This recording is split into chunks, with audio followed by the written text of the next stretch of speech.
All right, I gotta be honest. I am a little bit frugal sometimes, and I really don't like wasting money. However, these are the things that I think are 100% worth the money when I cruise and travel. Hi there, I'm Ilana from the website lifewellcruise.com. Welcome back to my channel. Now, I'm not going to say some of the things that could be a little bit more obvious, like a balcony cabin, a Wi-Fi package, or even a drink package. But as somebody who goes on 6 cruises plus a year, I am going to share some of the things that are a little bit less obvious, a little bit more subtle, if you will, but I think 100% make a huge difference and are worth it if you're going on a cruise. And the last one, well, we've done it once before, and on an upcoming cruise, we are doing it again. And I don't think I've ever heard anybody else talk about it before. Now, before I get started, I did want to mention that if you like this video, if you find it helpful, informative, or enjoyable in any way, then please do give this video a big thumbs up. I really do appreciate it, and please subscribe to the channel if you haven't done so already. Let's get started. Number 1, direct flights. Honestly, this makes a huge difference, and even if we have to pay more for a direct flight, I think it is 100% worth it because it makes a difference in the travel day before your cruise. And it has happened before. Sometimes we have to take a connecting flight. The last time we actually flew to go to our Alaska cruise, our flight was canceled. So this was beyond our control. And we ended up having to take 3 flights to get to our destination. Honestly, we were up at 3 in the morning. We arrived in our destination at 3 o'clock in the morning, our time. We were exhausted. And had I had a direct flight, it would have been so much easier. Number 2, specialty restaurants. Now, even though I think that the food overall is good on a cruise, and I don't think that you need to go to a specialty restaurant, I do think for anybody that considers themselves like a little bit of a foodie, that it can really be worth it. And for us, it is an elevated experience. Now, I do personally like when we've got a bundle and specialty restaurants are included, even if it's 1, 2, 3, but otherwise, even if it's not included, we'll often splurge on 1 or 2 nights. Now, I do have a total of 10, and number 3 is a nice hotel in a safe location. Now, years ago, I really was quite frugal when it came to choosing a hotel, and it's not like I love to spend a ton of money on a pre-cruise hotel or a post-cruise hotel, but we've just come to realize that if we get a hotel in a good location that is either close to the port or close to the city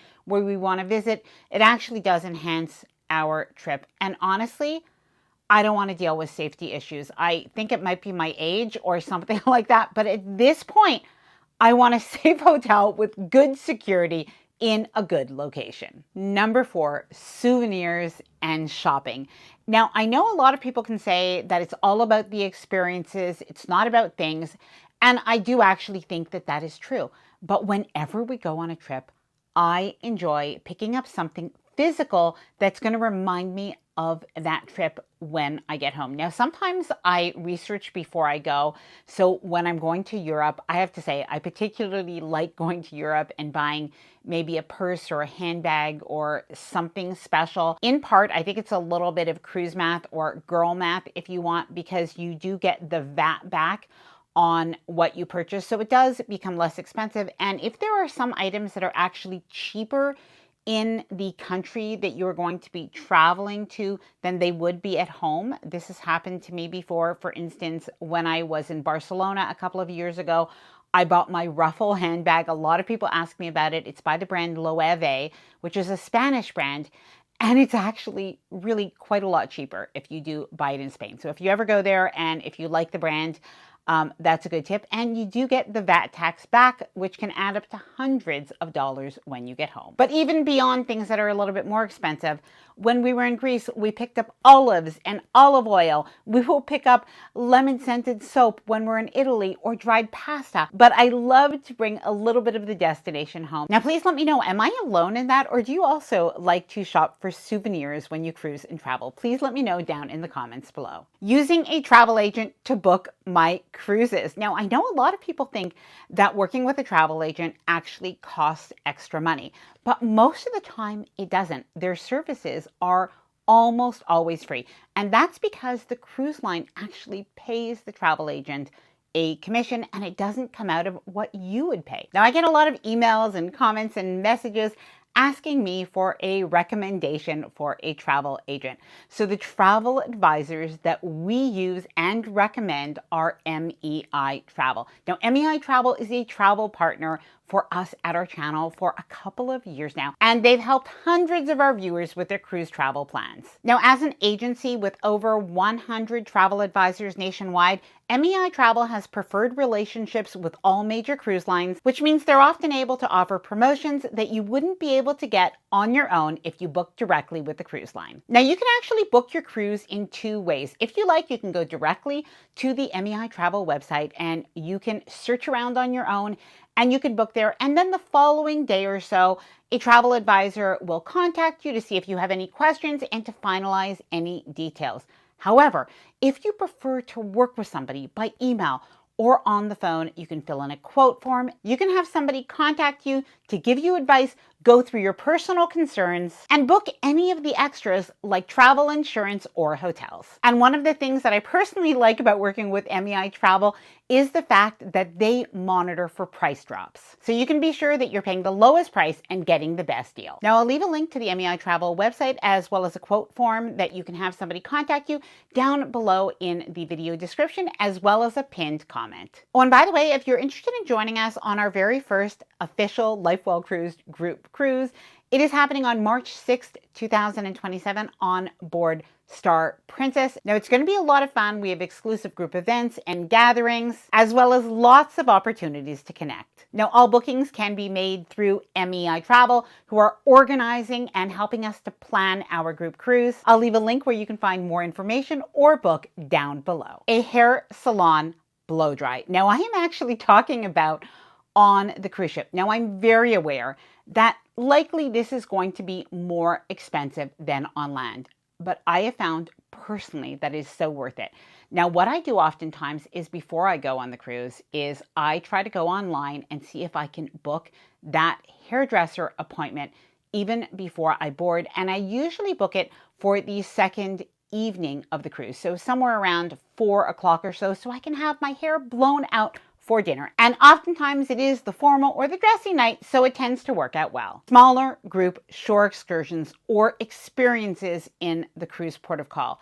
Now, I will tell you, by the way, if I've been to a cruise port before or I'm not overly interested, I do sometimes stay on the cruise ship. So it sort of balances out.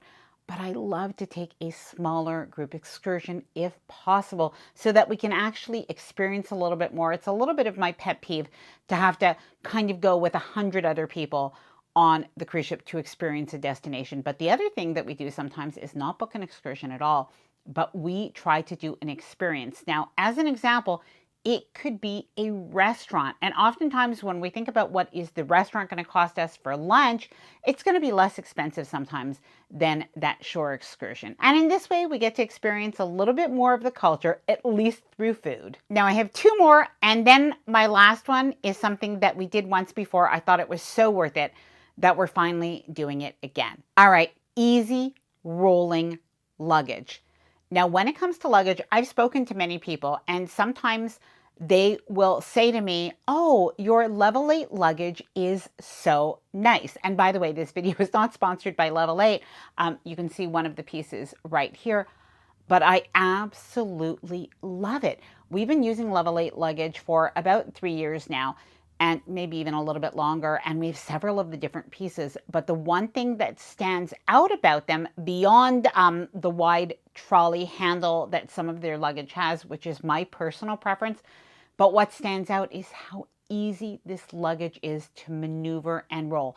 And I do feel like it makes a huge difference. And truthfully, from some of my friends who travel a lot, who, will say they've replaced their cheaper luggage, in my opinion, this is well worth it. Now, in case you are interested, I do have a link and a discount code. So yes, I will leave that down below in the video description as well. A private transfer to the cruise port. Now, I have to tell you, I always thought that a car service might be a little bit bougie. Like, who needs that? But after using a car service, and we did use it in Europe, we were at the port in Rome, which is Civitavecchia. It's about an hour and 15 minutes away. We're in a foreign country. But you know what? When I started to price out the cost of the transfers with the cruise line or using a private transfer, which was basically like a large limo, if you will, it was so convenient. They picked us up at the hotel. You know, the driver even waited a few minutes, honestly, for us while we finished our breakfast, loaded the luggage. It was such a pleasure. It brought us right to the cruise terminal. Now, this was in particular in Rome. And again, I'll leave a link down below. We did book that with Shore Excursions Group, and you can find that in the embarkation port. So you can find that in the excursions right down at the bottom. But beyond that, it got me thinking, could I use a car service like to pick me up at the airport, you know, in Miami and bring me to the hotel? Because we've had like some taxis that have been a little bit sketchy. We've certainly had a couple of Uber scams. I should tell you about another one that we experienced when we were in New Orleans, but I don't know, I just might use that in the future. Please let me know if you've ever done a private transfer or a car service, like even in the United States. How did it all work out?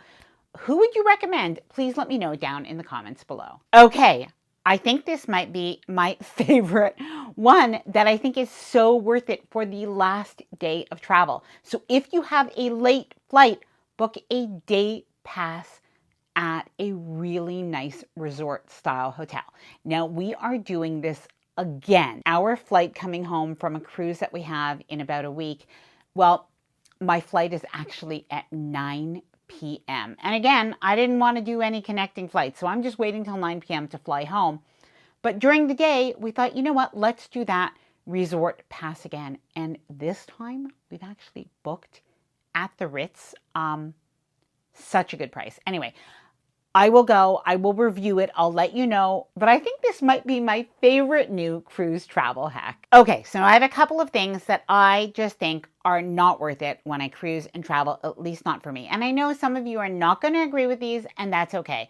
One of them is when it comes to flights, I will not pay more for business class or first class or whatever you want to call it. I don't even want to upgrade to like a comfort. I am straight economy all the way, except I do usually get a flex fare just so I can bring a checked bag. So that I will pay for. But I just can't see myself spending thousands of dollars more. And the other thing is going to the casino. I just do not love the idea of losing money. For me, it just seems like maybe I'm going to spend so much money in the casino to get a free cruise that I still have to pay the taxes or the port fees. I don't know. I just don't think it's worth it. But let me know if I'm wrong on that down in the comments below. And I am thinking about making an entire video all about the things that are not worth it on a cruise. So if you would like to see that, please let me know as well. Now, I hope that you enjoyed this video. If you did, please do give it a big thumbs up. I really do appreciate it. And please subscribe if you haven't done so already. Bye for now and happy cruising.